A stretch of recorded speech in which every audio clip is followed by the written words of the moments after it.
to Another World podcast. Today, I'm thrilled to have a truly fascinating guest joining us today, Dr. Kent Hovind, the passionate advocate for biblical creationism and the founder of the Dinosaur Adventureland in Alabama. Dr. Kent Hovind brings a wealth of knowledge and experience with 15 years of teaching science and math in high school and over 50 years of ministry as a Baptist pastor and evangelist. He is committed to using the latest scientific evidence to strengthen faith in God's Word and guiding individuals closer to Christ. Dr. Kent Hovind, thanks for joining me today. Well, thank you for having me. It's an honor to be here. Yes, and I also have my guests with us, guest co-host Quinn Freiberg. He's with us as well. Can you give us a little bit of your background on what led you to become an apologist or creationist? Yes, sir. Thank you. I was raised in East Peoria, Illinois. I got saved when I was 16 years old, and I ended up going to a little Baptist church and really got fired up serving the Lord, reading my Bible, went off to Bible college, and we graduated in 74, and then I began teaching high school science and math for 15 years, and I really realized early in my Christian life there's a conflict between what I'm being taught in science books and what I'm being taught in my Bible. Being I love math and science, I saw the numbers in the book of Genesis chapter 5. It tells us that Adam was 130 when his son was born. And then he lived 800 years after that. First question I had is, how on earth do you live to be 900? What was different here? Before the flood came, people are living to be 900 years old. Anyway, and then all the numbers before the flood, people generally lived about 900. After the flood, you go to Genesis 11, it gives you a bunch more numbers. Apparently, God preserved those numbers in his word, so we would add them up. Okay, so afterwards, it dropped off to 400, then 200, then 100. And today, hardly anybody makes it to 100. So I kept working on this, and I added up the numbers. I said, man, my Bible is teaching me that the world was created about 4,000 years before Christ, 4,000 BC. That makes the world about 6,000 years old. I'm being taught in my science books the earth is billions of years old. Somebody is wrong. I don't know who it is. And I fell into the trap early of believing in the gap theory, which is just plain stupid. You know, there's a gap between the first two verses of Genesis. People, ever since the 1800s, when people began to teach the earth is millions of years old, Christians panicked and compromised their Bible. They started teaching the gap theory, the day-age theory, progressive creation, ruin restoration theory. It's all baloney. Just read it like it says. Jesus said the creation of Adam was the beginning, and that was the beginning. So anyway, that led to me, when I moved to Pensacola, Florida, to put my wife through college there in 1989, the neighbor kid said, would you like to take the paper? I said, well, I don't have a parakeet. I can't think of another use for it. So he kept throwing them in the yard if he had an extra, and I picked one up one day, and it said, dinosaur bones found in Montana from 80 million years ago. I said, somebody's got to put a stop to this. I'm brand new in town. Might as well stir up trouble. I wrote my first ever letter to the editor, and I said, these dinosaur bones they're finding are from one that drowned in the flood in the days of Noah. The earth is not billions of years old. God made it in 6 days. Dinosaurs lived with man. Noah took them on the ark, probably babies. Just be sure to get a pink one and a blue one. And some may still be alive. There were lots of sightings like Loch Ness Monster, Lake Champlain Monster, Mokele Mbembe in the Congo swamp, stuff like that. So anyway, they published my letter to the editor and started a war in Pensacola in the newspaper. Atheists were writing in, and I was writing back and forth for several months. And finally, the local students at the University of West Florida there in Pensacola they called me, said, would you come debate our professor? He's reading your letter to the editor, and he thinks the earth is billions of years old and thinks you're crazy. I said, guys, I've never had a debate in my life, except with my wife. I lose those every time. You know what I'm talking about, don't you? Yeah, okay. Anyway, so I said, sure. I did my first ever debate. I had been gathering stuff in my head on this topic of creation evolution for years. And I had become convinced the Bible is scientifically accurate. I never dreamed it'd be a full-time ministry. And after that debate, a lot of pastors were there, and they called me and said, will you come share this at our church? Okay. So I began traveling, and it just exploded into a full-time ministry, 1989. I ended up traveling to all 50 states many, many times and 37 countries. I flew all over the world teaching on science and the Bible. The Bible is true. And 10 years ago, a guy called me from Missouri. He said, Kent, I saw your video on dinosaurs. You changed my life. I made a series of videos called the Creation Seminar Series. That's probably what you saw. Yes. And brother, I used to loan my videos out. I learned right away Christians don't steal, but they borrow and never return. So I don't loan them anymore. You buy it for $50. When you're done, give it back, get your money back. I can't think of a more fair way to do it. But he saw video number 3 about dinosaurs in the Bible. And he said, Kent, your video changed my life. I want to help your ministry. What are you doing? I said, brother, I've been in Pensacola now for 27 years. I'm landlocked. I got 2.5 acres. I'd like to get some property and build a Christian camp. He said, have you found some? I said, well, maybe so. There's an old gravel pit for sale in Lenox, Alabama, straight north of Pensacola, 70 miles. I said, it's 140 acres, but he wants $250,000. The guy on the phone said, all right, I'll buy it for you. Never met him. He must have really liked that video. So 10 years ago, we moved up here 10 years ago, been building ever since. We have 30 cabins people stay in, 17 lakes and ponds for fishing and swimming. We have a 12,000 square foot science center. We're building a 1/3 scale model Noah's Ark. It's just been amazing. People all done by volunteers and donations. If you get frozen up there in Illinois, come on down. It's going to be probably, 55 today, a little chilly, but I grew up in Illinois. You guys can keep the weather, okay? I like it down here. But anyway, that's got me started traveling, and now I just sit here at my microphone and can reach a bunch of people just by the internet. Well, so what we're hoping to do today then, clearly you have a lot of knowledge about these subjects and a lot of people have questions. And so we want to move kind of through Genesis 1 through 11. Obviously, it'll be kind of high picture moving through there, what's happening. Talk about creation, flood, and Babel if there's time, but we might not get to Babel. Because really, it seems like that's the part of the Bible that's most rejected and assumed Right. to just be mythological. And so we want to see some solid evidence that what the Bible says is true from the very beginning. And so All right. I'm going to pass it to Silas. He's got the first question. So we're going to start first paragraph of the first verse is where we're going to start off. So go for it. Yeah, so it's a question that I saw you on video. I think 3+ million people have viewed this. The answer to this question is, where did God come from? I was debating 3 atheists at once at Embry-Riddle Aeronautical University, south of Jacksonville, Florida, and one smart aleck professor said, where did God come from? My 2-minute answer has over 950 million views on all the different channels. So add them up. Anyway, it came from God. I didn't know I knew that. So the Lord told me right on the spot. Okay, Hovind, say this. The question is invalid. Where did God come from? If I asked you, why are elephants orange? You'd have to say, excuse me, your question's no good because they're not orange. I can't answer why they're orange because they're not orange. Okay. The question, where did God come from, is called an invalid question. It doesn't apply. Where involves location, space, If God is already in every place, you can't say where did he come from because he's always everywhere at the same time. And did involves time, past, present, future, and come from, again, more space and time. So God is not locked in time, space, or matter. We are. I've been locked in time all my life. There have been many times I wished I could go back just 5 seconds to undo the dumb thing I just did. You've ever been in that situation? Yeah. Okay. So God doesn't have that problem. He's right now standing at your funeral. And he's right now watching Abe Lincoln get inaugurated. And he sees it all at the same time. God's outside of time, space, matter. So I told the guys in that debate, the God that I worship is not locked in time, space, or matter. We are. He's outside of time, space, and matter. Time, space, matter is what we call a continuum, a trinity. Each of those is also a trinity. Time has past, present, future. Space has length, width, height. Matter has solid, liquid, gas. All of that's answered in 10 words in Genesis 1:1. In the beginning, there's time. God created the heaven, there's space, and the earth, there's matter. The God who created them is outside of them. I told the guys, the guy who made my computer, he's not in there running around changing numbers on the screen. He's outside of the computer. He made it, and it's right here. But he's not in it. And God made the creation, and he can come visit it if he wants, and he's in it, through it, around it, above it, but he's not affected by it. We are affected by it, not him. So that the God of the Bible is not affected by time, space, or matter. So the question, where did he come from, is invalid. Good. And so I look at the creation account first. Let's start there. We have the 6 days that God's creating.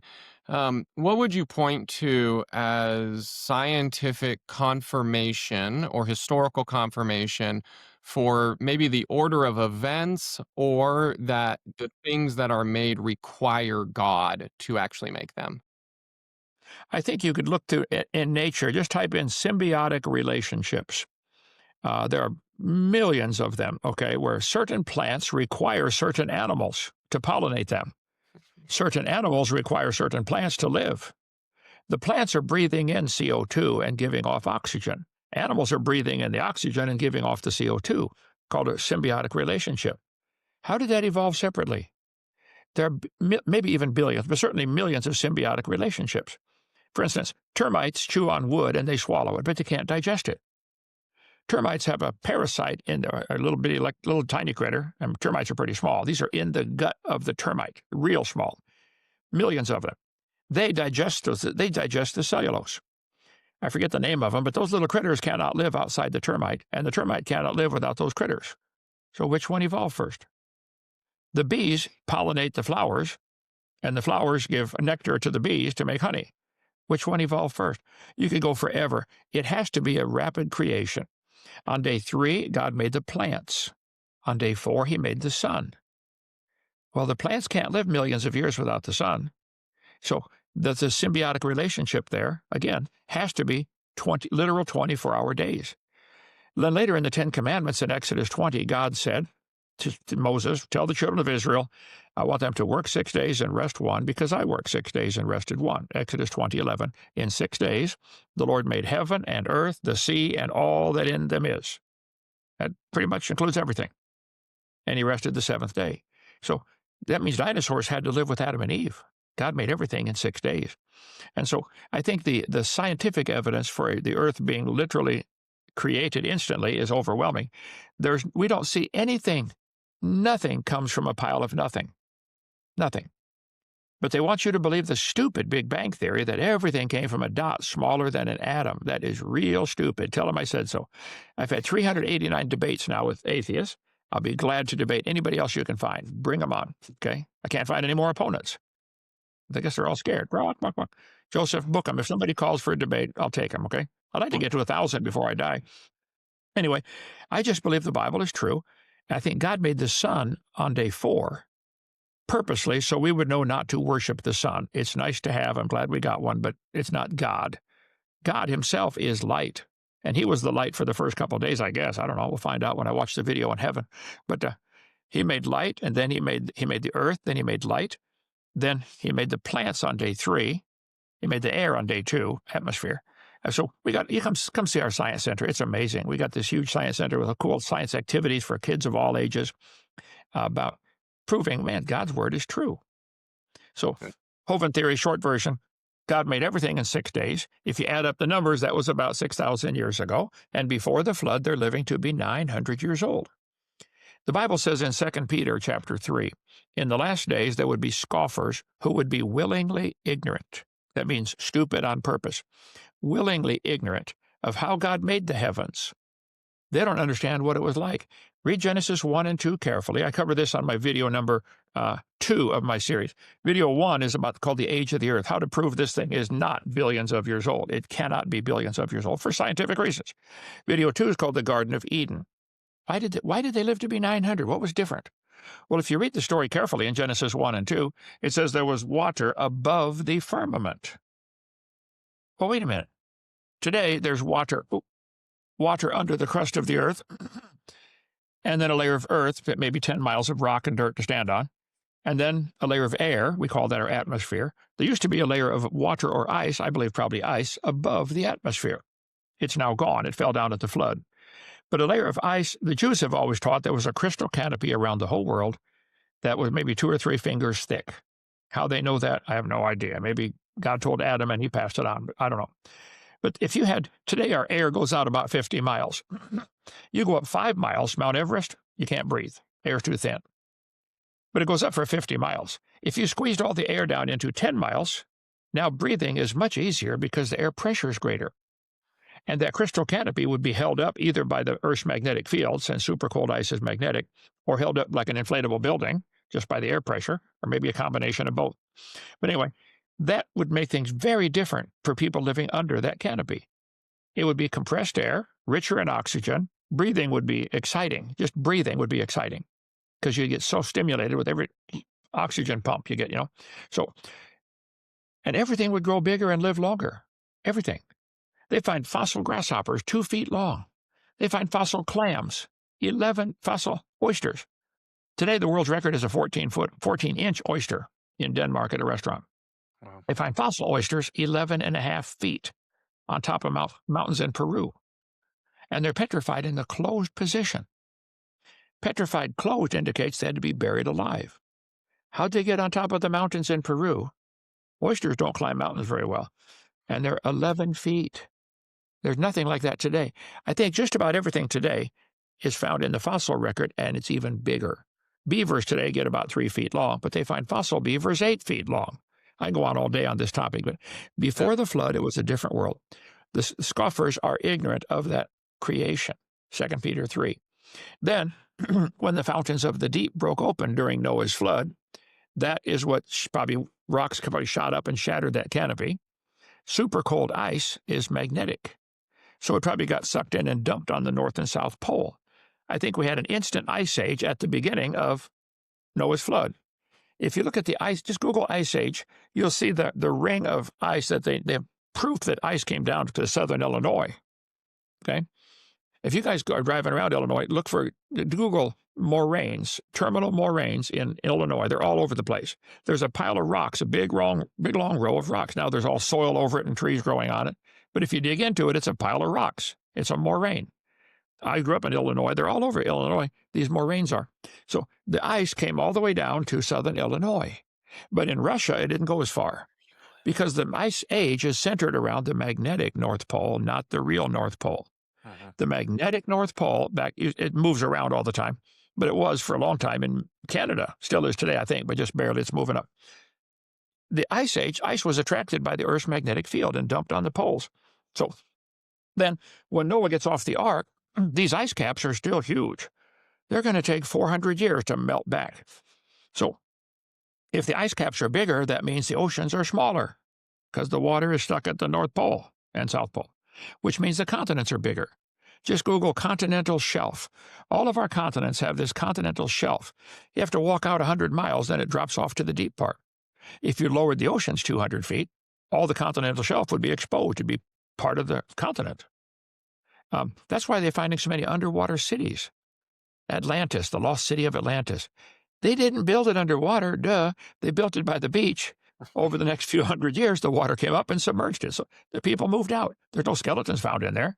Nobody died. I mean, you can see the water coming up from the ice melt. So if you lowered the oceans 200 feet, you could actually walk anywhere in the world. You could walk to Australia.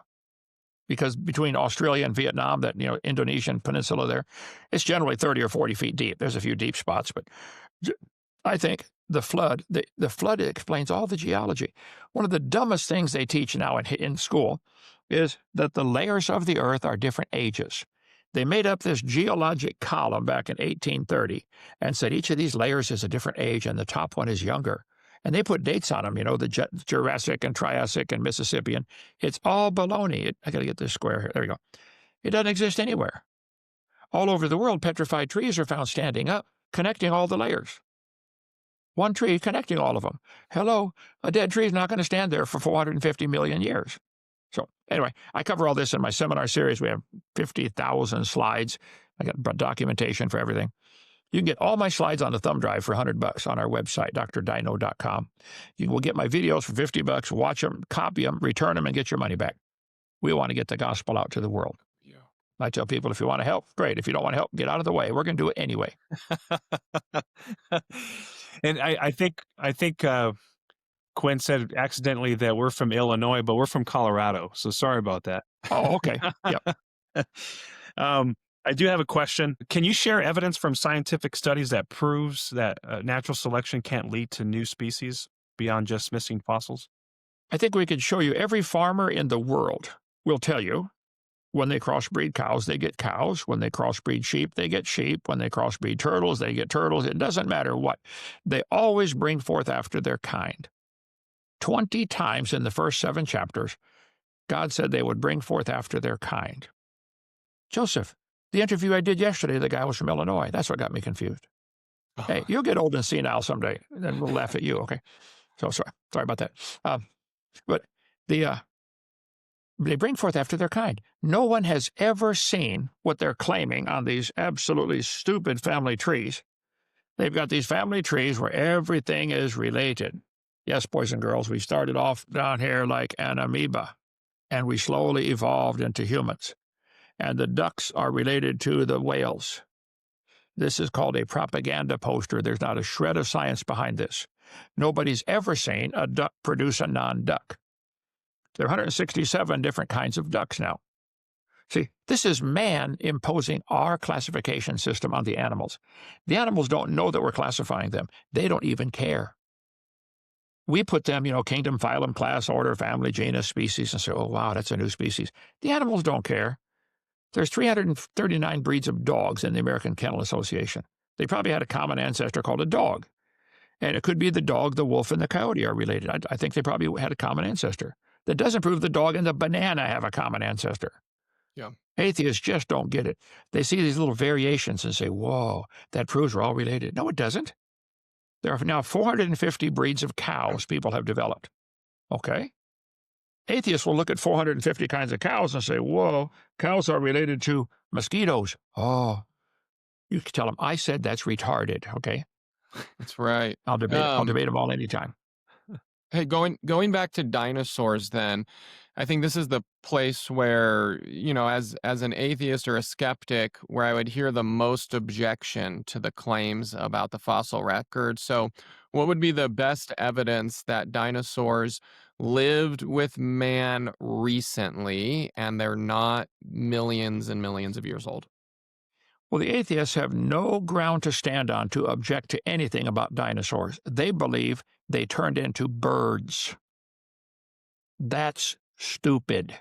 Real stupid. Tell them I said so, okay? I'll debate all of them at the same time. If I get half the time, no interrupting, no cursing, and their side can say whatever they want to say, I respond with equal time. We do it on my channel. We have drdino.com, lists all the channels we're on, DRDINO. We do them live every night, 7 o'clock Central Time, Monday through Friday, and then call in. So anyway, dinosaurs had to live with Adam and Eve according to the Bible. God made everything in 6 days.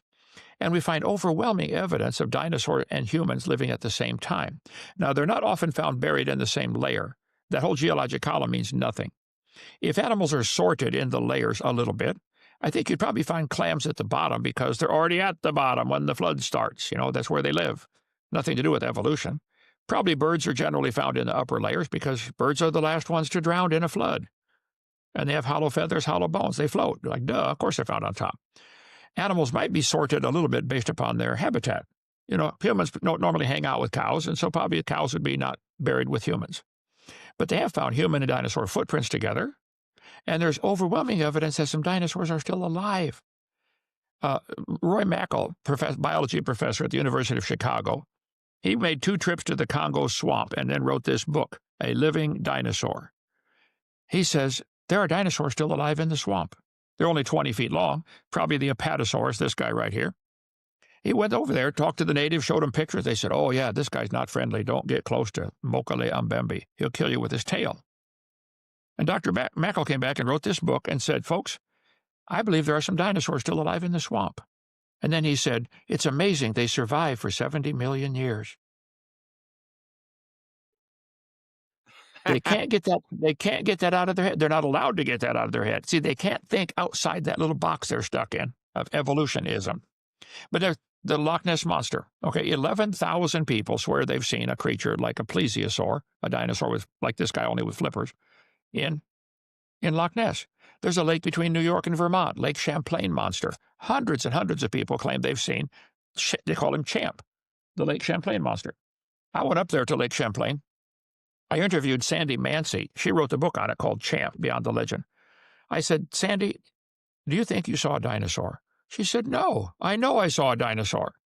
Her interview's on my video number 3. Get the video series, watch it. Yeah, so I think we don't have to find the bones together if there's some still alive. Nobody's ever found human and chicken footprints in the same rock strata. That proves humans and chickens did not live together. That's their logic. That's called stupid. You don't need to find the footprints together if they're still alive. There's probably a lot of animals that have never been found. Their footprints have never been found with humans. There's probably a lot of animals, their bones have never been found with humans, but the animals are still alive. They live with us now. Duh, that's all you need. Okay, so I don't argue with the atheists. They say, well, you never found these bones together. Okay, so what? Yeah. Doesn't You mean a know, thing. I heard one time Richard Dawkins say that if you would find a live dinosaur, it would disprove evolution. And I'm curious, though. I actually don't think that's true. I think if you found a live dinosaur, like you said, they'd just say, wow, it survived, because it seems like there's some underlying ideological commitment to evolution. Bingo. Yeah. Evolution's a religion. Yeah. That's their way to get rid of God.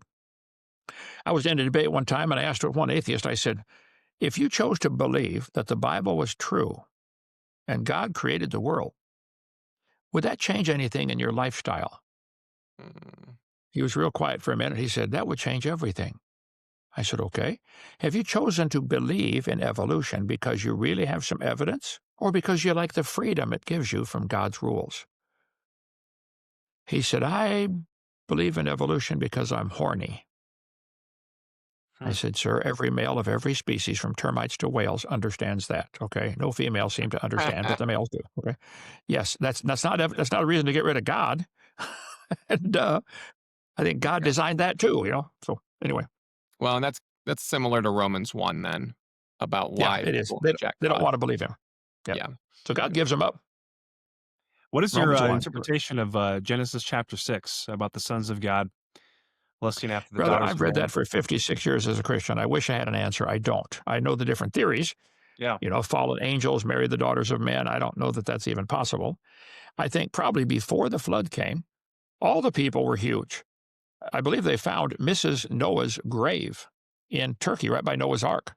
Noah's grave had been robbed and all the jewelry and bones gone, but Mrs. Noah's grave was still there, and she was 15 feet tall. What if everybody before the flood was 15 or 20 feet tall? There's even reports of finding skeletons 30 feet tall. I don't know.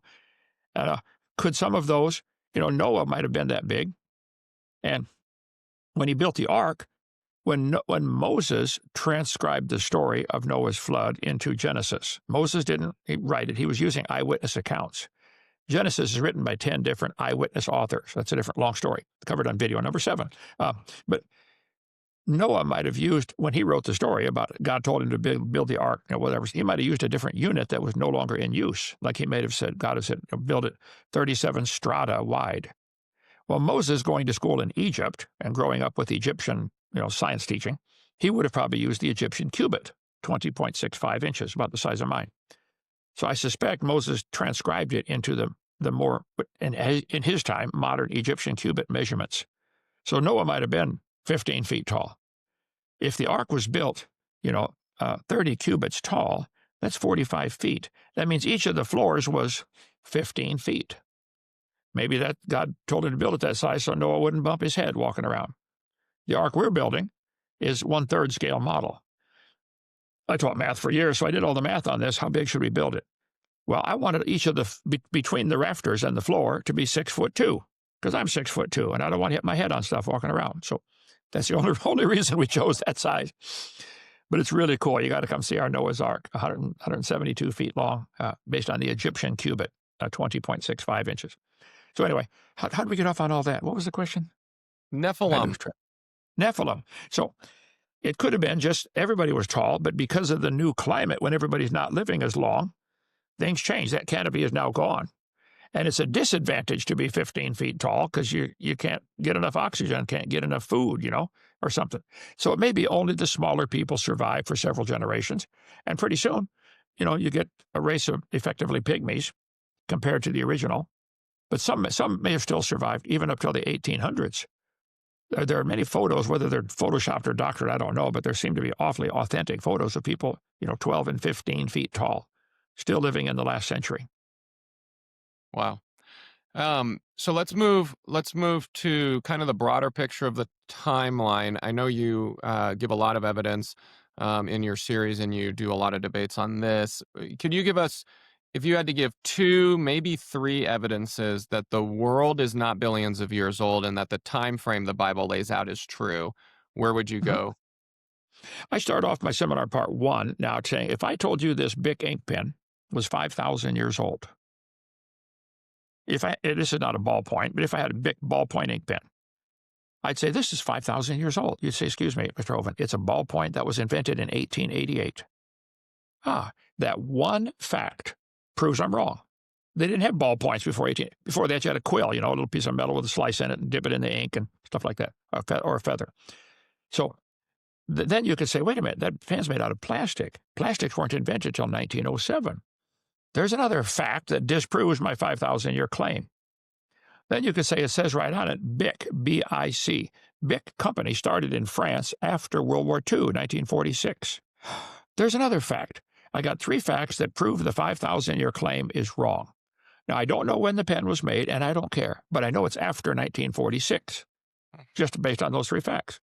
If someone says this Earth we're standing on is billions of years old, I say, guys, excuse me, did you know the world is spinning? We're turning around every day. And the flat Earth theory is dumb, by the way. Okay. We're turning around. Yeah, okay. Well, did you know the Earth is slowing down?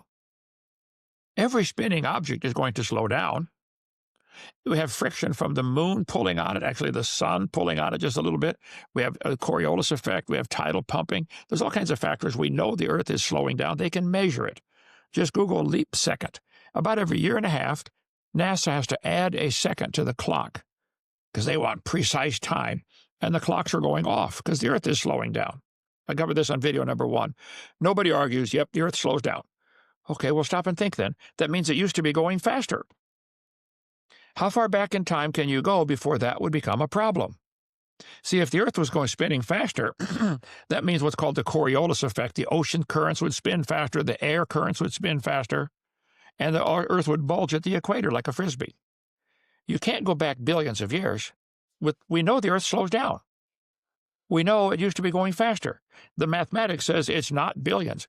Also, we know for a fact the moon is going around the Earth, and as the moon goes around the Earth, the moon is getting farther away. We're losing the moon. Just type in lunar recession. The moon is leaving us about 1.5 inches every year, getting further away. Now, it goes in kind of an oval. It's not a circle around the Earth, a little bit of an oval, and the oval is enlarging, okay? So sometimes it's closer, sometimes further, but insignificant. The moon's leaving us 1.5 inches a year. They do all the math on that, and many people have done it and say, look, folks, we got a problem. If you brought the moon back in closer, the gravity becomes stronger, called the inverse square law. If you brought the moon into 1/2 the distance, you take that fraction 1/2, flip it over, and square it. It's 4 times the pull at half the distance. If you bring it into 1/3 the distance, you take 1/3, flip it over, it's 9 times the gravitational pull. The lunar recession problem is, if you go back in time 1.2 billion years, the Earth and the moon orbit collapses. Like 2 magnets. You get them closer together, and pretty soon they snap together, So the moon is shouting at us, hey, it can't be 4 billion years old. Stop teaching this to the kids. 1.2 billion is the max. Then you look at the population growth. You look at the erosion of the mountains into the water, the oceans filling in with sediment. I cover about 30 of the scientific indicators like that on video number 1, the age of the Earth. If you need billions of years for your theory, I'm sorry, get a new theory. It can't be billions of years old. You or me. Now, that doesn't prove it's 6,000, okay? But it proves it's not billions. So pick a new theory.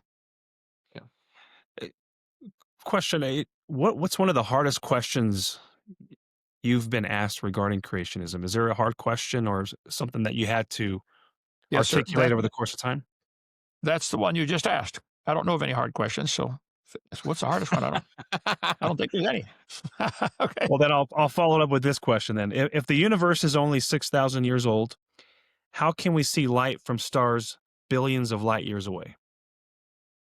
On video number 7 of my series, I give a long answer to that question with 50 slides showing all this. We do not know how far away the stars are. You cannot measure star distance with parallax trigonometry more than about probably 50 light years, maybe 100, okay? And I cover all that. I taught trig for years. I explain what the problem is with that. Now, the stars probably are billions of light years away. I've never said they weren't. I'm just saying we can't measure that. All they're going on is what's called the red shift. the Doppler effect of the light coming toward us. So, but even if the stars are billions of light years away, it doesn't matter. 17 times in the Bible, God said he stretched out the heavens. It says clearly in Genesis 1, he made the earth first, then on day 3, he made the sun and the stars. So he made the earth first, then made the sun and the stars, and he stretched the stars out into place. So they could be billions of light years away and have been created 5 minutes ago. If God is stretching them out, then we would see the red shift with the taillights of the stars as they're retreating. And it's interesting. I think certainly nearly all the stars are giving a red shift, indicating they're moving away from us.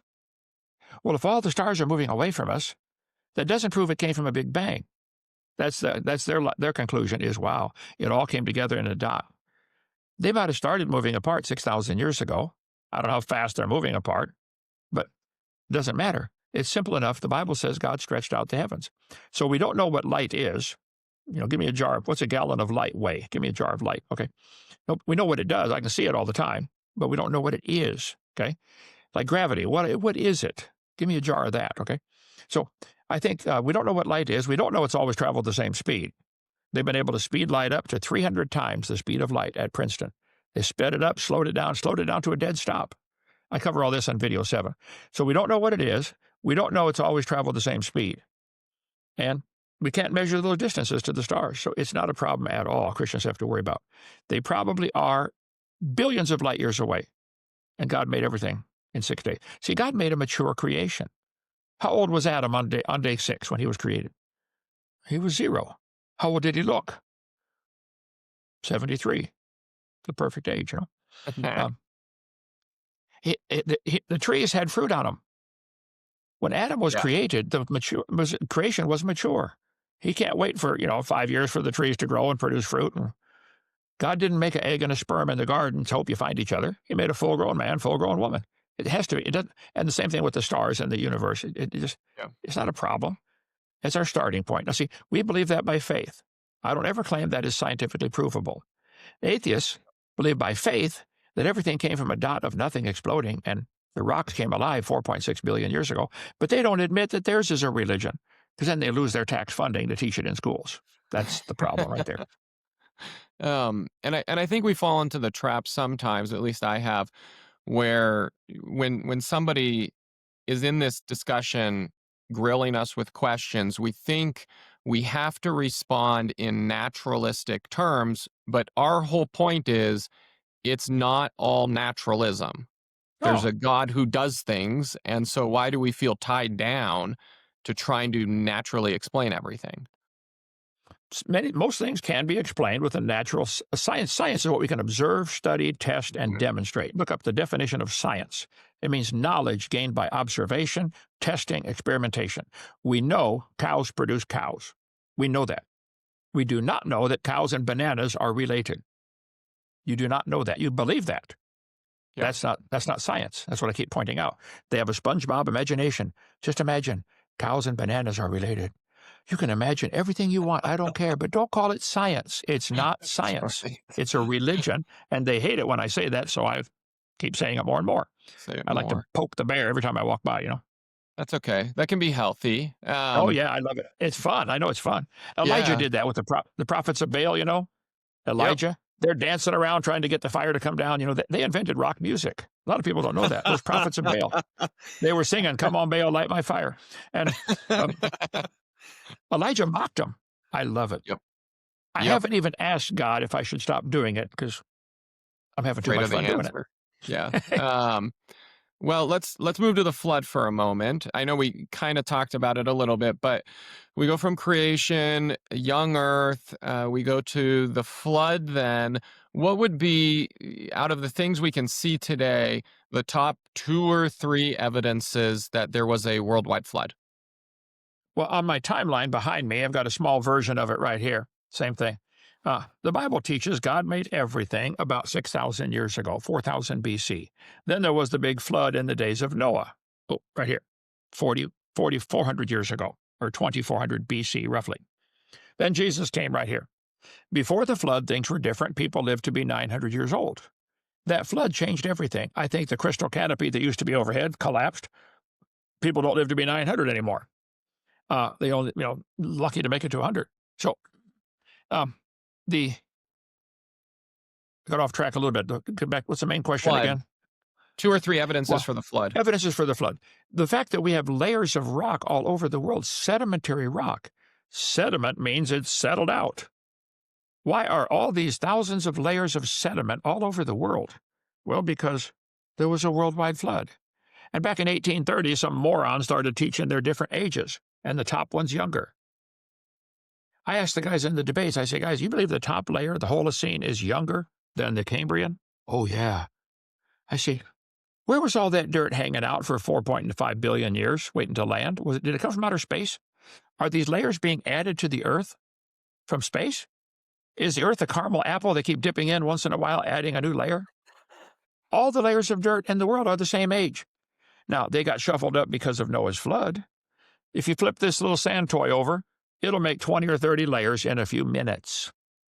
Are the layers different ages? No. They're all in here at the same time. There's a video you've got to watch called Experiments in Stratification, done in Colorado, probably 40 years ago. Watch that video. He shows moving water moving sideways makes 8 or 10 layers at the same time.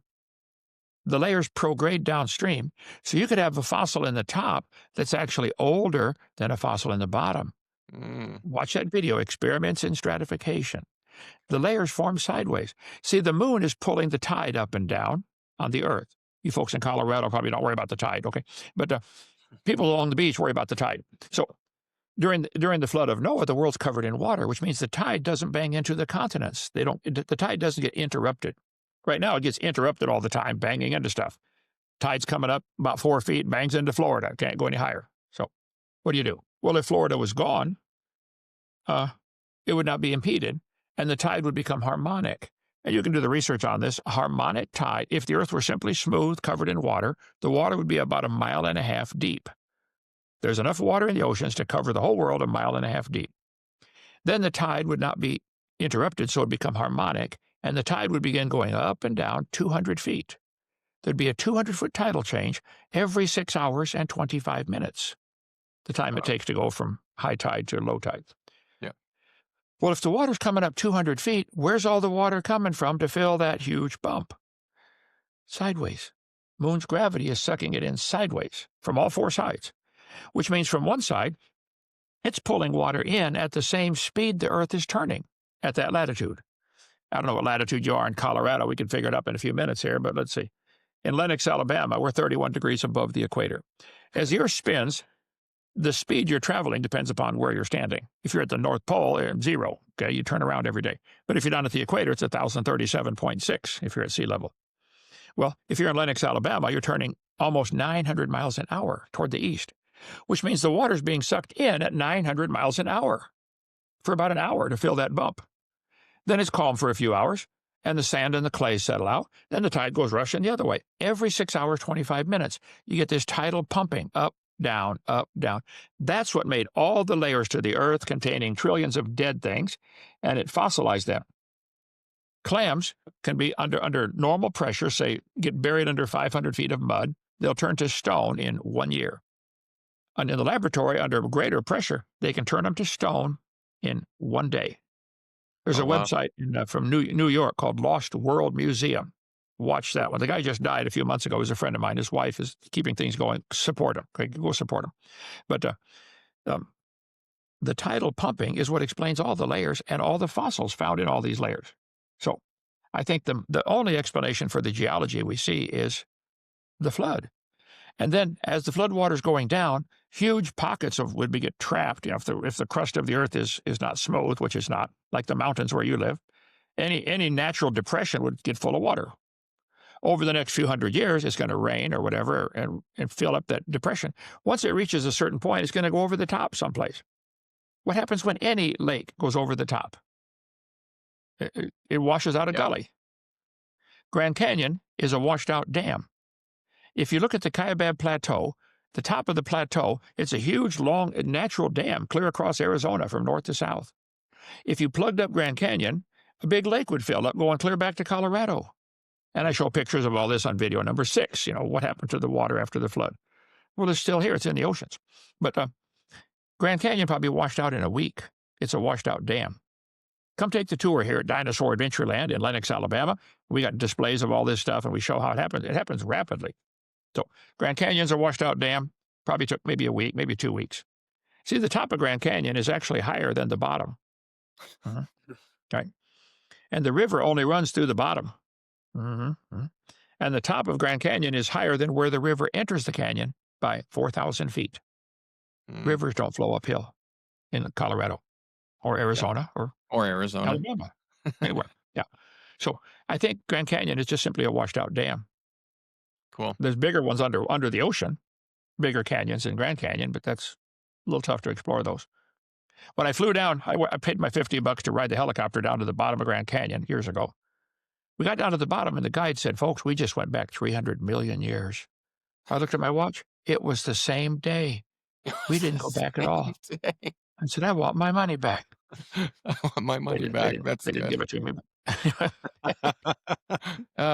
Hey, so we talked about the flood. So as we start to bring this to a close, obviously, while all that's happening, there are 8 people and a bunch of animals that are surviving. And so how do you think that's possible? The worldwide flood is happening, all the sedimentary layers being laid down, and is it possible for the Ark to survive that whole thing? If you come to Dinosaur Adventureland, we're building a 1/3 scale model Noah's Ark. We've got all kinds of posters all over explaining every objection that's ever come up that I'm aware of. The Ark probably had moon pools, holes in the floor with walls built up inside, so the waves can come up. The water goes up and down inside the hole partway. That relieves the stress on a long ship. Okay. Secondly, during the flood, the whole world was fresh water. On video number 1, I talk about the age of the Earth. I show all the scientific evidence the oceans are gaining salt every day. Mineral salts wash off the ground into the rivers, end up in the ocean, and evaporation takes out only the water. It's a giant distillery. Leaves the salt behind. The oceans are getting saltier every day. Today, they're 3.6% salt. The Great Salt Lake or the Dead Sea is about 35% salt. The Salton Sea, there are puddles of water around the world that are trapped. They can't escape. So it just stuff keeps coming in, evaporation comes out, they get saltier all the time. So during Noah's flood, the whole world's fresh water. So all of your moon pools are constantly full, whatever depth the Ark, say the Ark is riding 15 feet down in the water or 20 feet, whatever. It's a 51-foot tall boat. So let's say it's 15 feet down always. That's called the draft, okay, the water line. All your moon pools have 15 feet of fresh water. You want to water the animals? Turn a valve. You want to take a shower? Turn the valve. They were living in the fresh water.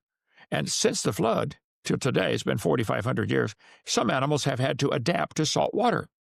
We now have saltwater crocodiles and freshwater or alligators and freshwater alligators. They probably had a common ancestor. What would you guess it was? Yeah, a banana. An alligator. Yes, banana. Exactly. We have freshwater bass and saltwater bass. There's freshwater sharks and saltwater sharks. I think some animals have it. Most of the animals that live in saltwater don't like it. Now, they have to get rid of it somehow in their urine, in their tears. There's different ways they try to get rid of it. But it's a nuisance generally. Yeah. And they've adapted to it, and they're fine. But that's not evolution. That's adapting to your environment. They've had people who've learned to live on salt water. People that get knocked overboard on a ship, first thing they do, start drinking just a little tiny bit. Don't drink too much, you get sick and die. Drink a little bit, gradually I think for 2 or 3 weeks, they can get used to drinking salt water from the ocean. They can do some study on that. Joseph, make a note of that, would you? I could study about humans adapting to salt water. A friend of mine in Alabama had 2 aquariums. He had a saltwater aquarium and freshwater aquarium. He said, I wonder if I can mix all these fish together. He told me over a 2-week period, he slowly added a little bit of salt. He did all the math. How do I get this from freshwater to 3.6% to 1.8%, half salinity? How much do I add? How big's the water and how much salt do I add? And the other one, how much do I take out? After 2 weeks of slowly diminishing the salt in the salt water and slowly increasing the salt in the fresh water, he mixed all the fish together and they did fine. Then he put them back in their normal environment and they died. They had adapted to the new 1.8% salt. So I think there's not a problem at all for Christians to say, hey, the whole world was fresh water. It's gradually gotten saltier. And plus, I'm a strong believer that Noah's Ark probably had at least 26. They have found giant 9,000-pound rocks with holes in the top. They got these great big huge boulders. We got some around our Ark. Only ours are styrofoam covered in stucco to look like, okay. But they got these giant 9,000-pound rocks with a hole in the top. 26 of them, I think they found. They're called anchor stones or drogue stones. Noah's Ark probably had these things hanging all over the boat. Why? Well, it keeps the boat stable. You don't shake around. They do that with the oil drilling wells out in the ocean. They put big, heavy concrete blocks hanging down from this thing to keep it stable when the waves come by. One atheist I was debating said, Hovind, you are stupid. If he had rocks hanging all over the boat, that would slow him down. I said, and where was he going? There is no place to go. He wants to float and land. End of story. So, yeah, we got all that down here at our Noah's Ark display. Come see it. Okay? All right, we'll ask one more question each. I know we had an hour with you, but this is kind of ties into what we were talking about. But why Christianity? Why Jesus? Why, amongst all the other world religions, why Jesus? Well, if God created the world, it's logical that he would, write a book or something to tell us how and tell us why. What does he want from us? What are the rules? If he created it, he owns it. Okay? So from a strictly logical perspective, I think the creator of anything, the guy who created, this computer, probably sent an owner's manual with it. You want it to work, you got to do this, this, this, this, this. Here's the on button, here, etc. The guy that when you get a car, you get an owner's manual. I think it's logical and maybe even mandatory that God give us an owner's manual. God, who are you? What do you want from us? You own the place, you built it. So I think God wrote a book and told us. Now, many people have claimed to have a different book as the one. But I think every other religion, if you look at their book that they believe, you can find serious mistakes, scientific errors, internal contradictions with common sense. So I think the Bible, God's obligated not only to give us that book, to preserve it for history. If your state passes a law that said the speed limit is 45 on Main Street, okay, they're required to do three things. They have to publish it. They put out a public record. On January 4th, we voted the speed limit on Main Street is 45. Okay. They publish it. They can't give people a ticket if they can't know what the law is. What is the law? Then you have to post it, put a sign for speed limit 45. Then you have to preserve it. If somebody knocks the sign down, boy, they're out there right now putting up another one. So you publish it, post it, preserve it. I think God published his word through 40 different men over 1,500 years. He preserved it. We've got it right now. The King James Bible, I'm convinced, is where God preserved his word. I think all the other ones have serious problems. If you look in your Bible, I don't know what version you guys use, in King James, the first verse, in the beginning, God created the heaven, singular. Almost all the rest of them say heavens, plural. If yours says heavens, you have a counterfeit. Throw it away. Get a King James. Later in that chapter, God divided that heaven up into three slices. First heaven, where the birds fly, second heaven where the stars are, third heaven where God lives. But it's wrong to call it heavens, plural, in verse 1. Little things like that. If you have an NIV, look up Acts 8:37. It's not there. There's 200 verses missing out of the NIV. Took the whole verse out. 6,000, I think, pretty major changes. I covered that on video number 7, Why King James. So my answer to your question is, I think it's logical that if God created the world and he owns it, he expects something out of us. He should tell us, what do you want, God? And I think that's preserved in the Bible for us. Okay? Good. And so my final question, if there's somebody wanting to get into creation, science, defending their faith, what's the best steps in terms of resources? And then as an individual, what do they need to be doing in their own life besides just studying to prepare to do ministry or to defend their faith? Well, when I was a young Christian, I was reading all the books by Henry Morris and Dwayne Gish and Answers in Genesis and ICR, and they have great material. I devoured it, But they're trying so hard to reach the scientists that the 10-year-olds, you lose them, okay? I said, if we need anything in this world, we need somebody to take all this creation stuff and explain it for the people can understand it. I taught schools, junior high and high school, 15 years. I love teaching, educating. So I think, a guy called me yesterday, Brother Hovind, how do I start a ministry? I said, it's very simple. Did you go to public school? He said, yeah. I said, did they ever have fights in the hallway? He said, well, yeah. I said, what happens as soon as somebody hollers, fight, fight? What's the next thing that happens? Everybody comes to watch. Bingo. You want to start a ministry? Start a fight. Start trying to get creation. Try to get lies out of your public school textbooks. Don't mention creation. Don't mention evolution. Get one of your public school books, send it to me. I'll mark where all the lies are and say, school board, I think we should remove page 47 and page 93 and, remove these pages because they're lies. Now, you probably will not accomplish that job, I'm sorry to say, but you will start a ministry. Very good.